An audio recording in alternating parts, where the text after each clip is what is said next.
चलिए, तो हम लोग अगला लेक्चर में लेके आ गए हैं, है ना। इसमें हम लोग जानेंगे, बहुत बढ़िया से जानेंगे अलैंगिक जनन में किस किस तरह के विधि होता है, बिना रटे डायरेक्ट दिमाग में सेट होगा। तो आप लोग सही जगह पर पहुंचे हैं। तो स्टार्ट करते हैं। स्टार्ट करने से पहले आप लोग, है ना, लाल बटन को दबा दीजिए, ध्यान से देखिएगा। ई चैप्टर भी आपका VVI है, जो चैप्टर चल रहा है, तो बहुत बढ़िया से ध्यान देना है। ये भी बताया जाएगा कि इसमें कौन बिहार बोर्ड के एग्जाम में, बोले तो 10th क्लास के एग्जाम में कौन क्वेश्चन आने वाला है और कितना नंबर के आने वाला है, ध्यान से देखिएगा। यहाँ पर हम लोग बात कर लिए थे पहले कि जनन होता क्या है और के वो टाइप का होता है, उस टाइप के अंदर के बात जान लिए थे। अब हम लोग जानेंगे कि जो टाइप में अलैंगिक जनन होता है, दो टाइप के बताए थे, लैंगिक और अलैंगिक।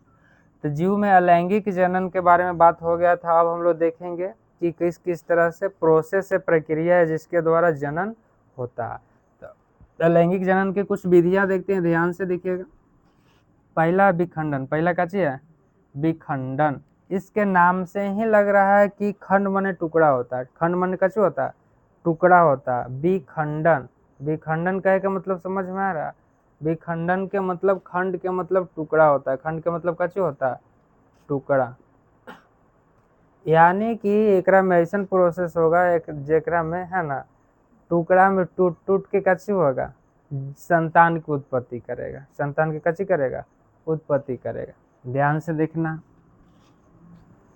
तो विखंडन के मतलब क्या होता है कि अब भी बताए कि मान लीजिए कि ई कोई जीव है, कची है, जीव है।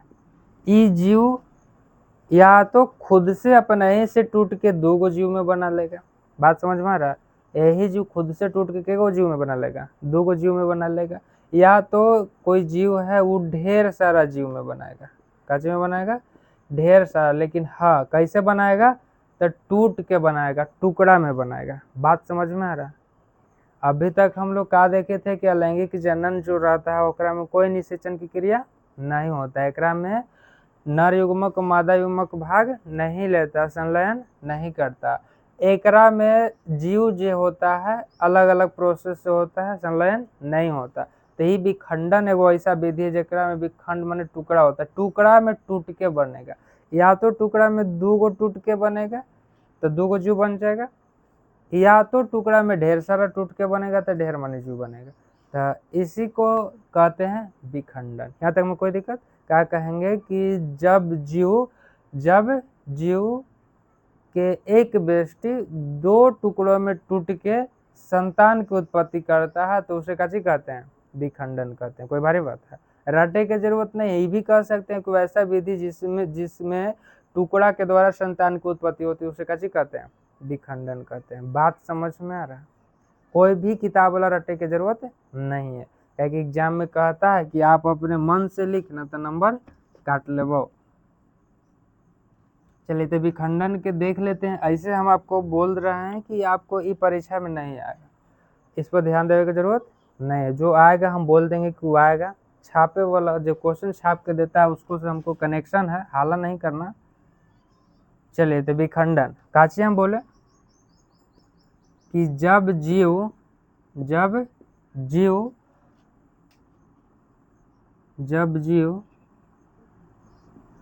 दो या दो से अधिक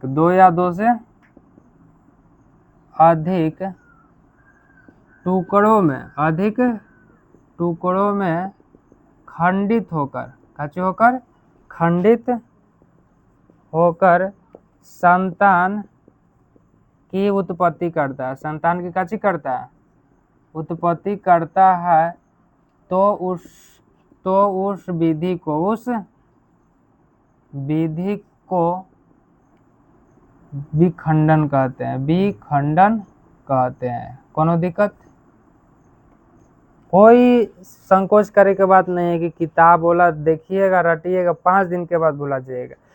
अपने मन से लिखिए, भी नहीं कर रहे हैं कि यही याद कीजिए। बात समझ में आ रहा? ये परीक्षा में नहीं आएगा। याद करना है तो करो, नहीं याद करना है तो नहीं करो। चलिए, तो जब जीव दो या दो से अधिक टुकड़ों में खंडित होकर संतान की उत्पत्ति करता है, या तो दो गो टुकड़ा में खंडित हो या तो कई गो में, दो गो से ज्यादा, 3 गो 4 गो 50 गो 75 गो। बात समझ में आ रहा? तो ऐसन प्रोसेस को, ऐसन विधि को विखंडन कहते हैं। अच्छा, कैसा कैसा जीव है जी ई विधि के थ्रू अपन संतान को उत्पत्ति करता है? तो सब जीव नहीं करता, वो कुछ पर्टिकुलर जीव है जो काची करता है, इस तरह से संतान की उत्पत्ति करता है ना। समझ में आल होगा कि क्या बोल रहे हैं। जैसे हम आपको से बात बोला कि आदमी के देखें, आदमी लोगों को देखे होंगे तो हमेशा उसके संतान एक ही वो होता है, कभी कभी 2 गो हो जाता है, और कभी ज़्यादा जब कुछ डिफेक्ट रहता है तो 3 गो हो जाता है, न तो हमेशा के हमेशा एगो होता है। बकरी के बच्चा देखे होंगे, चाहे चूहा के बच्चा देखे होंगे, एगो तो हो भी नहीं करता। चूहा के बच्चा के एगो कभी नहीं देखेंगे, देखिएगा तो ढेर सारा के देखिएगा। बात समझ में आ रहा? तो ढेर सारा वाला कैटेगरी में कौन कौन आता है, एगो में कैटेगरी में कौन कौन आता है, और कौन कौन जीव ई कैटेगरी में आता है कि टूट के बनाता है, संतान की उत्पत्ति करता है। बात समझ में आ रहा? तो ई बांटा गया कौन कौन होता है, तो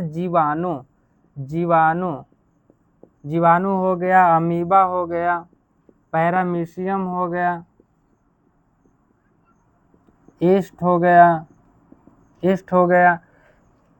एक कोशिकीय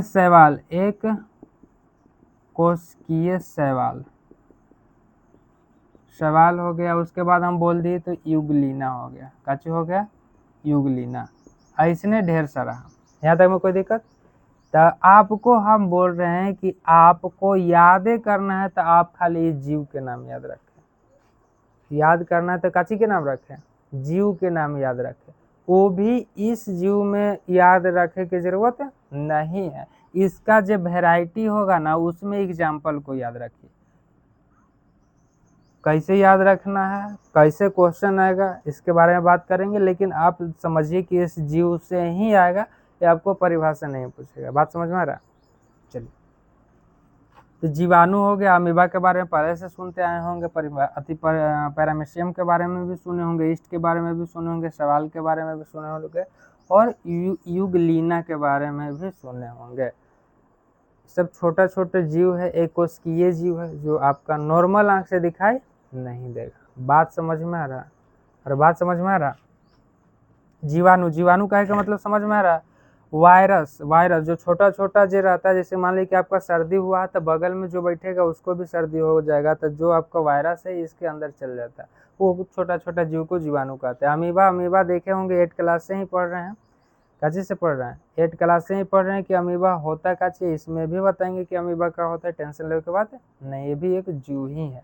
पैरामीशियम सारा चीज डिस्कस करेंगे, लेकिन खाली जानिए कि इस सब में काची होता है, विखंडन के प्रोसेस ही होता है, एक अलावा नहीं होता। अब ध्यान से देखिएगा, विखंडन जो है, विखंडन के 2 गो टाइप है। पहला टाइप का चीज है, तो पहला टाइप है द्विखंडन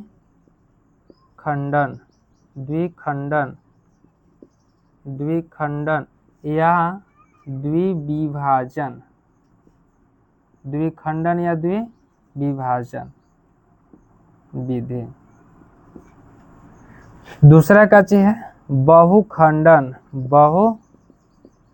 एकदम ध्यान से देखना, बोले तो बहुविभाजन विधि। चलिए, तो द्विखंडन बहुखंडन इसके नाम से ही पता चल रहा है। द्वि के मतलब का चू होता है, द्वि के मतलब का चू होता है, एक वो के बारे में जानते हैं, ध्यान से देखिएगा। द्वि के मतलब होता है 2। द्वि के मतलब का चू होता है 2। अभी बताएं विखंडन में ही कि शरीर का चू होता है 2, चाहे 2 से अधिक टुकड़ों में टूटकर, टुकड़ों में खंडित होकर संतान की उत्पत्ति करता है। यहाँ द्विखंडन लिखा हुआ, कच लिखा हुआ, द्विखंडन लिखा हुआ। और द्वि के मतलब कच होता है 2 होता है।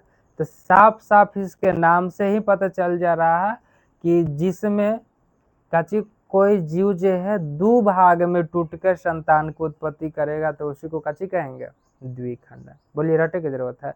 अरे नाम से ही परिभाषा बनावेला सीखो, तो परिभाषा तनी सा दुनिया में है जी, बहुत सारा परिभाषा। तो द्विखंडन में हम काची बताएं कि जीव के, जब जीव के काची में टूटेगा 2 गो में, सेम के सेम यही परिभाषा के कॉपी करना, लेकिन एक में 2 से अधिक जो लिखा है उसको छोड़ देना। बात समझ में आ रहा? अलग अलग परिभाषा रटे की जरूरत नहीं है, एक ही वो परिभाषा रिलेट करके रटो कि एगो याद हो जाए तो सब याद हो जाए। यहाँ तक में कोई दिक्कत?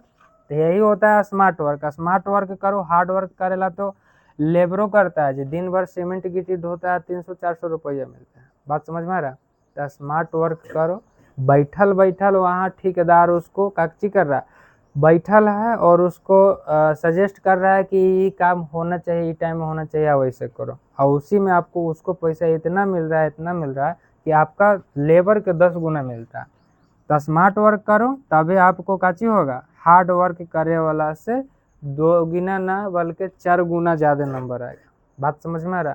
चलिए, तो द्विखंडन में अभी हम लोग द्वि माने दो होता है, यानी कि 2 गो खंड में टूटेगा, 2 गो टुकड़ा में टूटेगा और संतान की उत्पत्ति करेगा, संतान बनाएगा, बच्चा को उत्पन्न करेगा, तो उसी को काची कह देंगे, द्विखंडन। तो सेम के सेम परिभाषा यही की कॉपी करेंगे कि जब जीव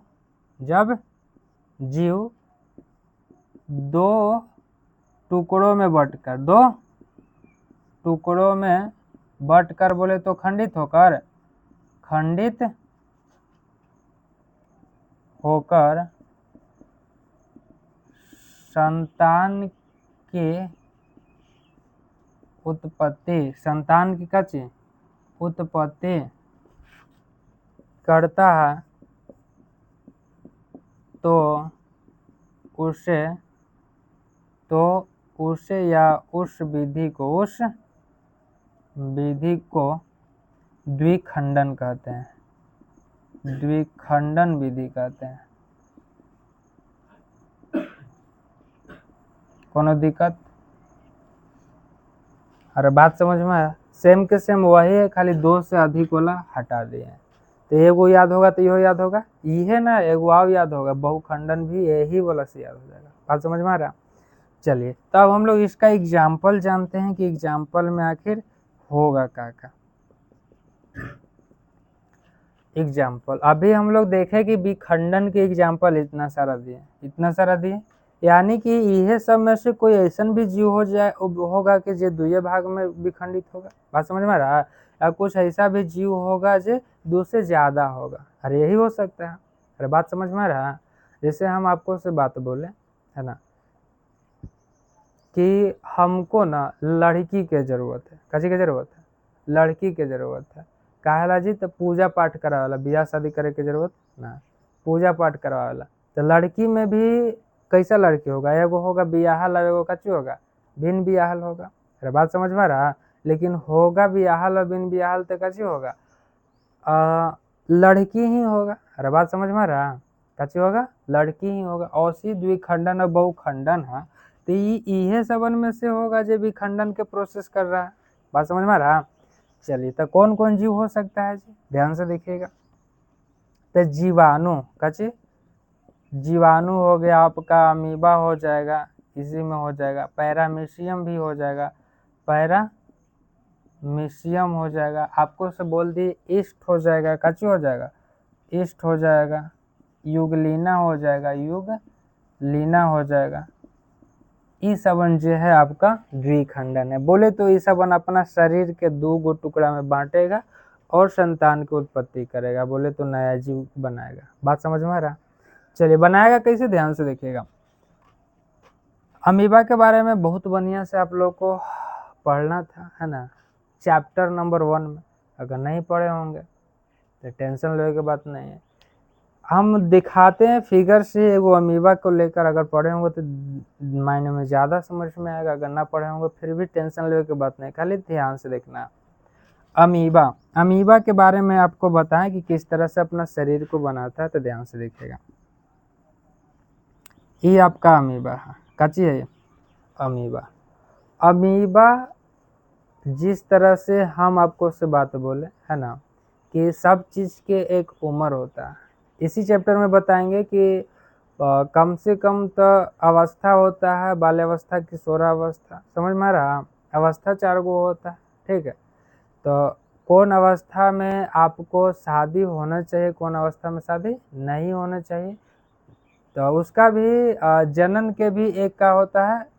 कहने का मतलब है टाइम लिमिट होता है कि आप अगर 12 साल से पहले किसी को शादी कर दीजिएगा, 15 साल से पहले किसी को शादी कर दीजिएगा, आप चाहिएगा कि आपका पोता पोती हो जाए, बेटा बेटी हो जाए, तब वो नहीं होगा। काहे कि शरीर के उस तरह के काम करने के लिए परिपक्व होता है अब 15 साल 14 साल के बाद होता है, लेकिन अभी के टाइम में 12 साल से ही आप बच्चा पैदा कर सकते हैं। कहने का मतलब है कि इस तरह के आपका भोजन के सिस्टम चल गया, इस तरह के सारा चीज़ में मिलावट आ रहा है कि अब बहुत पहले ही काची हो जा रहा है, लोग मेच्योर हो जा रहा है। और कहने का मतलब ये है कि लास्ट लिमिट भी रहता है, जैसे शुरू वाला लिमिट रहता है, लास्ट लिमिट भी रहता है कि आप 40 साल के बाद में आपका जनन की क्षमता बहुत घट जाता है, ना के बराबर हो जाता है। बात समझ में आ रहा है? 40-45 साल के बाद जनन की क्षमता ना के बराबर हो जाता है। बात समझ में आ रहा है? उसके बाद खाना पीना पर निर्भर करेगा, जनन की क्षमता अगर उस तरह के खाइए पिएगा तो थोड़ा बहुत रहेगा, ना तो खत्म हो जाएगा। इसी तरह से अमीबा जो है हमेशा जनन नहीं करेगा, ये भी अपना एक उम्र होगा, और उम्र होने के बाद ही परिपक्व होगा। कैसे होगा? परिपक्व होगा। परिपक्व होने के बाद क्या करेगा? सबसे पहले इसका केंद्रक का होगा टूटेला स्टार्ट होगा। क्या होगा? इसका केंद्रक। इसको केंद्रक कहते हैं। कैसे कहते हैं? केंद्रक।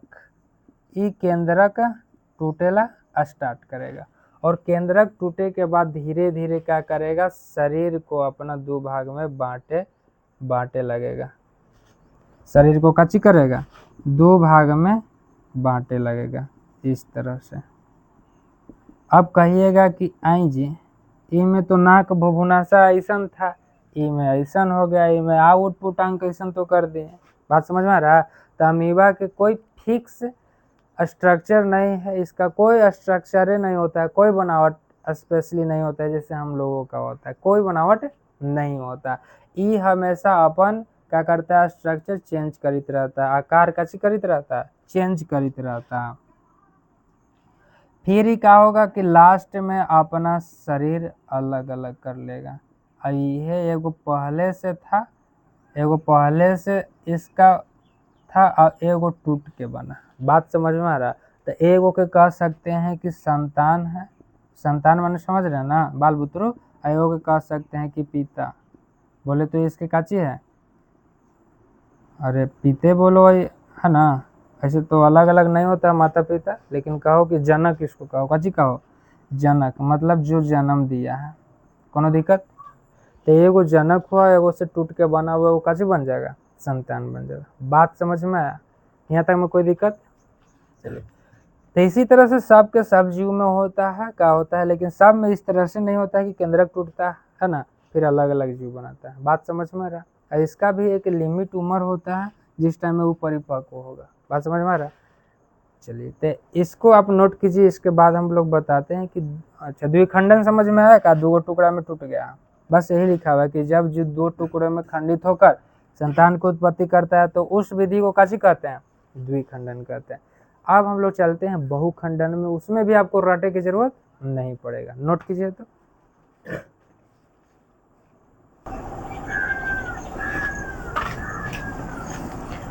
अब हम लोग देखते हैं, इसको साफ कर लिया। अब हम लोग देखते हैं बहुखंडन। क्या देखते हैं? तो अगला टाइप था बहुखंडन। बोले तो बहु विभाजन, वहां पर नाम देख ही लिए हैं, यहाँ देखे की जरूरत नहीं। बहुखंडन होता क्या चीज? सबसे पहले एग्जाम्पल के तौर पर हम लोग समझेंगे, है ना, ध्यान से देखना।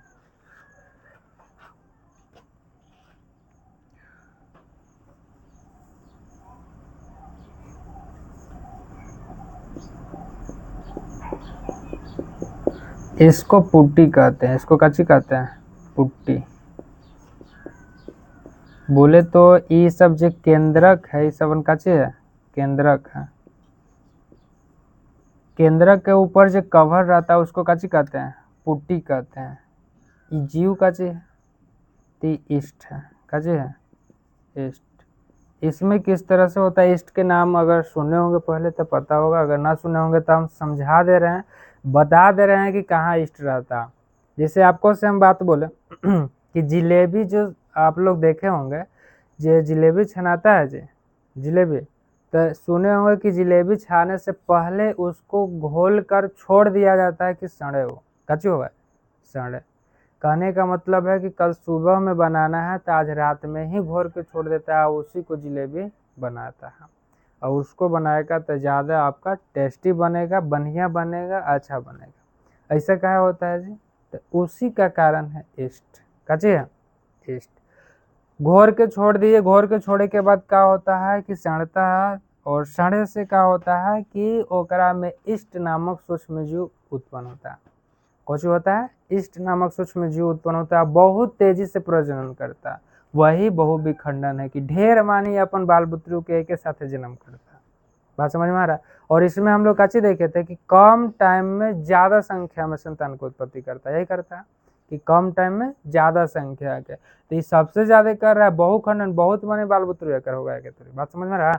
तो वो जिलेबी के जो घोरा हुआ लोर है ना, उसको छोड़ दिया जाता है, यही लगे एकरा में ईस्ट नामक जीवाणु उत्पन्न हो और ओकरा टेस्टी बनावे। कच्ची बनावे टेस्टी। और जब उत्पन्न होता है, जब उत्पन्न होने के बाद क्या करता है कि पूरा उसमें फैल जाता है, हमेशा उत्पन्न होते रहता है, तो उसको खमीर कहा जाता है। जिलेबी की लोर इतना घोरिएगा तो बढ़ के इतना हो जाएगा, माने थोड़ा सा आयतन उसका भी बढ़ जाता है, क्योंकि उसमें जीवाणु ऐड होते जा रहा है। बात समझ में आ रहा? चलिए, तो ईस्ट के नाम अब पता चल गया कि आखिर रहता कहाँ है जी। कोनो दिक्कत? चलिए, पुट्टी एक चारों बगल से जो केंद्र के अथी है पुट्टी कहा जाता है। ये क्या होता है कि ये भी एक परिपक्व होगा कुछ देरी में। परिपक्व होने के बाद होगा काम कैसे, ध्यान से देखिएगा। परिपक्व होगा, परिपक्व होने के बाद क्या करेगा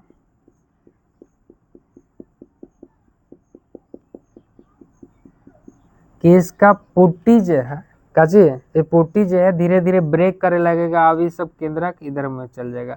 बोले तो ये सब कोशिका द्रव के निर्माण करेगा। कोशिका द्रव काजी के, कोशिका द्रव, कोशिका द्रव, कोशिका द्रव या कोशिका द्रव कहिए।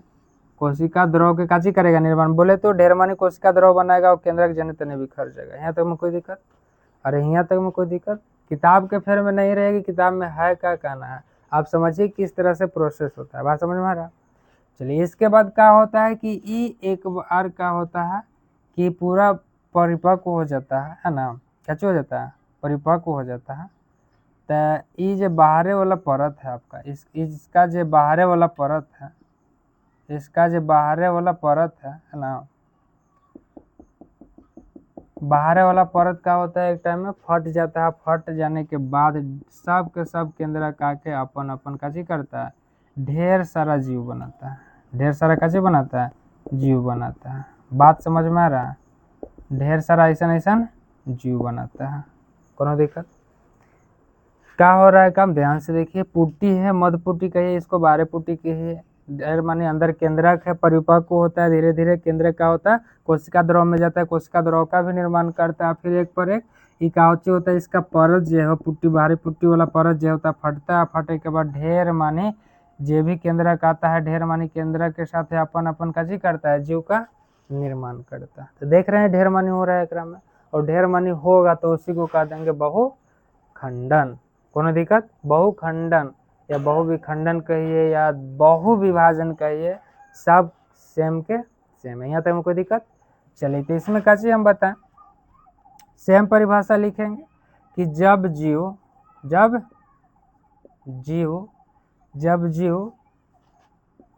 दो से अधिक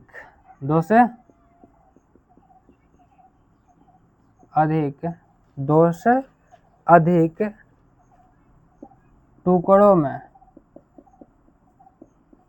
में खंडित होकर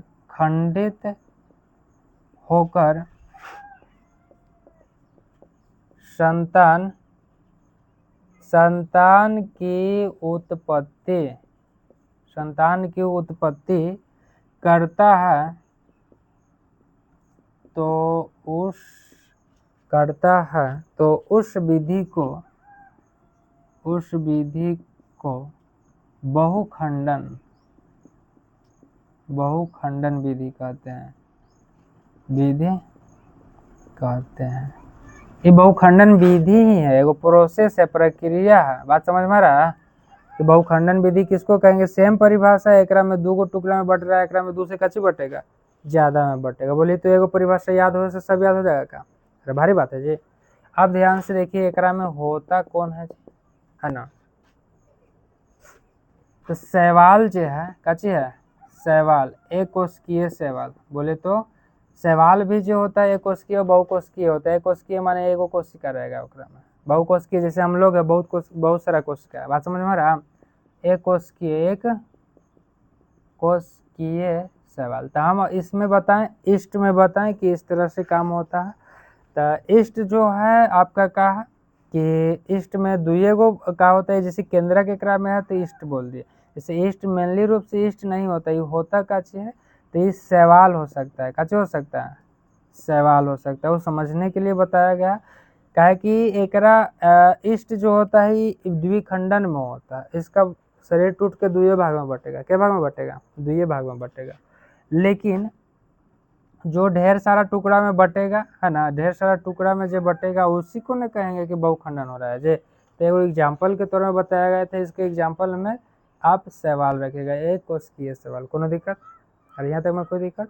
चलिए तो समझ में आ गया होगा कि बहुखंडन कैसे होता है। बस खाली आप समझिए कि बहुत सारा टुकड़ा में टूटता है। कोनो दिक्कत? चलिए तो आपको याद कौची रखना है एकरा में से, हम बोल रहे हैं आप एग्जाम्पल याद रखिए। एग्जाम्पल क्या याद रखिए?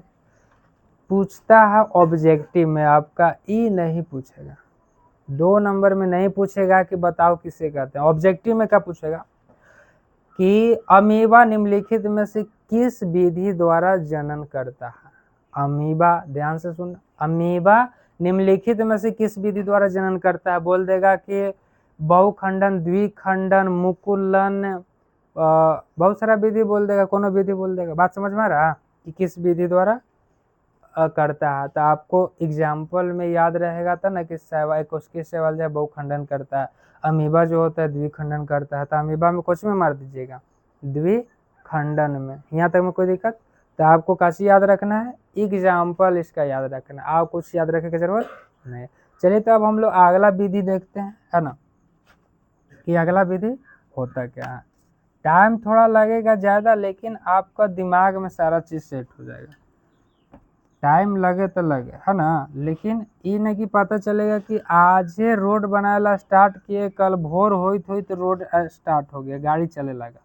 अब 1 महीना के बाद गाड़ी रोड पर चलेला तो पता चल रहा है कि पताल में चल रहा है। पताल समझ में आ रहा है? धरती के अंदर कहने रोड टूटल है, फूटल है, गड्ढा है, नाला है, नली है, नाले में घुस जा रहा है रोड टूटने की वजह से। तो ध्यान से देखिएगा, टाइम लगना चाहिए।